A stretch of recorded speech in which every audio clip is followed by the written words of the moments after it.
ನಿರ್ಧಾರಕ್ಕೆ ಯಾಕೆ ಬಂತು ಅನ್ನುವಂಥ ಭಾಳ ದೊಡ್ಡ ಅನುಮಾನ ಇದೆ.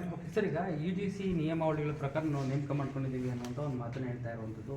ಈಗ 2018 ನಂತರ ನೇಮಕ ಮಾಡ್ಕೊಳ್ಬೇಕು ಅಥವಾ ನಿಮ್ದು ಏನು ಬೇಡಿಕೆ ಸರ್? ಎಲ್ಲಿಂದ ಅದು ಕೋರ್ಟ್ ಆದೇಶ ಆಗಿದೆಯಲ್ಲ ಸರ್, 25 ನಂತರದಲ್ಲಿ ಅವರು ಅದನ್ನು ಇಂಪ್ಲಿಮೆಂಟ್ ಮಾಡಬೇಕು. ಯಾವುದೇ ಆದೇಶಗಳು ರೆಟ್ರಾಸ್ಪೆಕ್ಟಿವ್ ಆಗುತ್ತಾ? ಈಗ ನಾವು ಒಂದು ಪ್ರಶ್ನೆ ಕೇಳಿದ್ವಿ, 2009 ಯಾರು MPhil ಅನ್ನು ಮಾಡಿದರೆ UGC ಗೈಡ್ಲೈನಲ್ಲಿ ಅವ್ರನ್ನ equal to NET to SLET ಅಂತ ಹೇಳ್ತಾರೆ.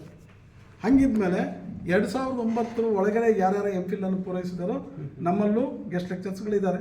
ಹಾಗಾದ್ರೆ ಅವ್ರನ್ನೂ ಕೂಡ equal to NET to SLET ಅಂತ ಟ್ರೀಟ್ ಮಾಡಬೇಕಾಗಿತ್ತಲ್ಲ ಅವರು, UGC ಗೈಡ್ಲೈನ್ ಹೇಳೋದಾದರೆ. ಹಾಗಾದ್ರೆ ಮತ್ತೆ ರೆಟ್ರಾಸ್ಪೆಕ್ಟಿವ್ ಯಾಕೆ ತಗೊಳ್ತಾ ಇದ್ದಾರೆ ಈಗ? ಹಾಗಾದ್ರೆ ಈಗಾಗಲೇ ಕೆಲವರು ಪರ್ಮನೆಂಟ್ ನೌಕರಿಯಲ್ಲಿದ್ದಾರೆ, ಹಾಗಾದ್ರೆ ಅವ್ರಿಗೆ ಯಾಕೆ ಅನ್ವಯಿಸೋದಿಲ್ಲ ಇದು? ಆಮೇಲೆ ಕೊನೆಗೆ ಕೋರ್ಟಲ್ಲೂ ಕೂಡ ಏನು ತೀರ್ಮಾನ ಆಗಿದೆ, ಡಬಲ್ ಬೆಂಚಲ್ಲಿ ತೀರ್ಮಾನ. ಸರ್ಕಾರ ಒಂದು ಅಫಿಡವಿಟ್ ಕೊಡ್ತು, ನಮ್ಮಲ್ಲಿ ಹೆಚ್ಚುವರಿ ಕಾರ್ಯಭಾರಕ್ಕೆ ನಮಗೆಲ್ಲ ಸಬ್ಜೆಕ್ಟ್ಗಳಲ್ಲೂ ನೆಟ್ಟು ಸ್ಲೆಟ್ಟು ಆದರೂ ಸಿಗೋದಿಲ್ಲ ಅಂತ ಹೇಳ್ತು. ಕೋರ್ಟ್ ಕೂಡ ಕೋರ್ಟ್ ಆದೇಶದಲ್ಲಿ ಪ್ರಸ್ತಾಪ ಮಾಡಿದೆ, ನಿಮಗೆ ಯಾವ ಸಬ್ಜೆಕ್ಟ್ಗಳಲ್ಲಿ ಅಂಥವ್ರು ಕೊರತೆ ಇದ್ದಾರೆ ಸಿಗೋದಿಲ್ಲ ಅನ್ನುವಂಥದ್ದಿದೆ, ಅದು ಒಂದು ಲೀಸ್ಟ್ ಔಟ್ ಮಾಡಿ ನಮಗೆ ಸರ್ಕಾರಕ್ಕೆ ಒಂದು ಕೊಡಿ, ಕೋರ್ಟಿಗೆ ಒಂದು ಅಫಿಡವಿಟ್ ಕೊಡಿ ಅದನ್ನು ಅಂತ ಹೇಳಿದೆ. ಅದನ್ನು ಈಗ ಈ BCAನಲ್ಲಿ BBAನಲ್ಲಿ ನಾನ್ UGC ಅದನ್ನು ತಗೊಂಡಿದ್ದಾರೆ, ಸೆಲೆಕ್ಷನ್ ಮಾಡ್ಕೊಂಡಿದ್ದಾರೆ ಮೊನ್ನೆ. ಅಂದರೆ ಮ್ಯಾಂಡೇಟ್ರಿ ಅಲ್ಲ ಅನ್ನುವಂಥದ್ದಕ್ಕೆ ನಾನು ಈ ಮಾತನ್ನು ಹೇಳ್ತಾ ಇರೋದು. ಇಲ್ಲಿ ಯಾವುದೇ ಬೋಧನಾ ಅನುಭವ, ಬೋಧನಾ ಕೌಶಲ್ಯ ಭಾಳ ಇಂಪಾರ್ಟೆಂಟ್ ಅನ್ನುವಂಥದ್ದನ್ನು UGC ಗೈಡ್ಲೈನಲ್ಲಿ ಹೇಳಿದೆ.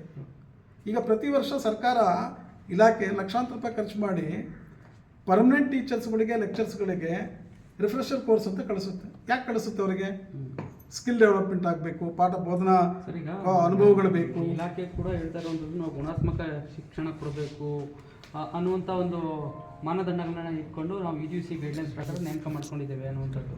ಈಗ ನೀವು 16 ವರ್ಷಗಳಿಂದ ಪಾಠವನ್ನು ಮಾಡ್ಕೊಂಡು ಬಂದಿದ್ದೀರಾ.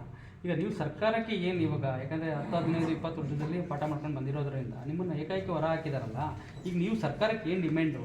ಸರ್, ನಾವು ಗುಣಾತ್ಮಕವಾದಂಥ ಶಿಕ್ಷಣ ನಾವು ಕೊಟ್ಟಿದ್ದೀವಿ ಅನ್ನುವಂಥದ್ದಕ್ಕೆ ಸರ್ಕಾರಿ ಕಾಲೇಜುಗಳಲ್ಲಿರ್ತಕ್ಕಂಥ ಇವತ್ತು ವಿದ್ಯಾರ್ಥಿಗಳ ಸಂಖ್ಯೆಯನ್ನು ಗಮನಿಸಬೇಕು.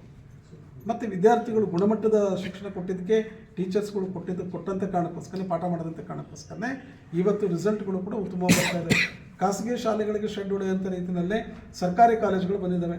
ಅಲ್ಲಿ ರೈತರ ಮಕ್ಕಳಿದ್ದಾರೆ, ಕಾರ್ಮಿಕರ ಮಕ್ಕಳಿದ್ದಾರೆ, ದಲಿತರ ಮಕ್ಕಳು ಬರ್ತಾರೆ, ಬಹುತೇಕರು ಗ್ರಾಮೀಣ ಮಕ್ಕಳು ಬರ್ತಾ ಇದ್ದಾರೆ. ಅವ್ರಿಗೆಲ್ಲರಿಗೂ ಕೂಡ ಗುಣಾತ್ಮಕವಾದಂಥ ಶಿಕ್ಷಣ ಕೊಟ್ಟಿದ್ದೀವಿ. ಯಾಕಂದ್ರೆ ನಾವು ಅದೇ ಬೇಸಲ್ಲಿ ಬಂದಂಥವ್ರು ನಾವೆಲ್ಲ ಗುಣಮಟ್ಟದ ಪಾಠವನ್ನು ಮಾಡಿದ್ದೀವಿ.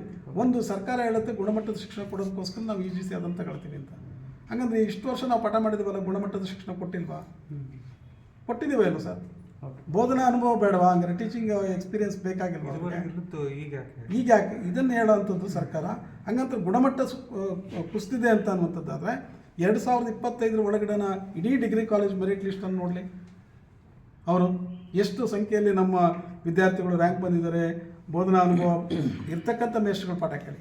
ನಾವು ಯಾರೋ ಹೊಸ ಬಂದರೆ ಬೋಧನಾ ಅನುಭವ ಇಲ್ಲ ಅಂತ ನಾನು ಹೇಳ್ತೇನೆ ಅವರಿಗೆ. ಅವರಲ್ಲೂ ಗುಣಾತ್ಮಕ ಪಾಠ ಮಾಡಿರ್ಬೋದು. ನೀವು ಎಲ್ಲಿಂದ ಕೋರ್ಟ್ ಆದೇಶ ಮಾಡಿದೆ ಆ ನಂತರದಿಂದ ಅದನ್ನು ಇಂಪ್ಲಿಮೆಂಟ್ ಮಾಡಿ.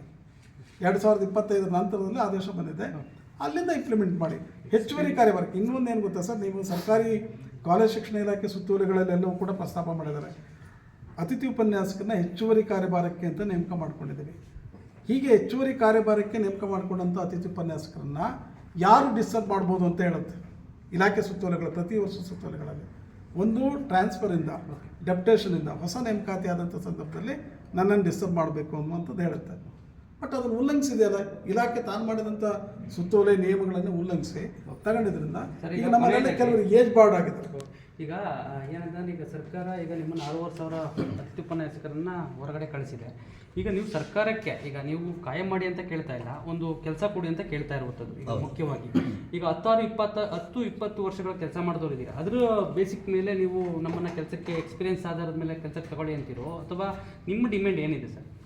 ಸರ್, ಈಗ ಯಾರನ್ನ ಕೈ ಬಿಟ್ಟಿದ್ದಾರೋ ಅಷ್ಟು ಜನರನ್ನು ಕೂಡ ಮತ್ತೆ ಪುನರ್ ನೇಮಕ ಮಾಡ್ಕೊಳ್ಬೇಕು, ಅವ್ರಿಗೆ ಬದುಕು ಕಟ್ಕೊಡ್ಬೇಕು ಅನ್ನೋದು ನಮ್ಮ ಉದ್ದೇಶ ಇಟ್ಟು ಸರ್ಕಾರಕ್ಕೆ ಅವರ ಸೇವಾ ಜ್ಯೇಷ್ಠತೆ ಆಧಾರದ ಮೇಲೆ ಕೊಡಲಿ ಅಂತಕ್ಕಂಥದ್ದು.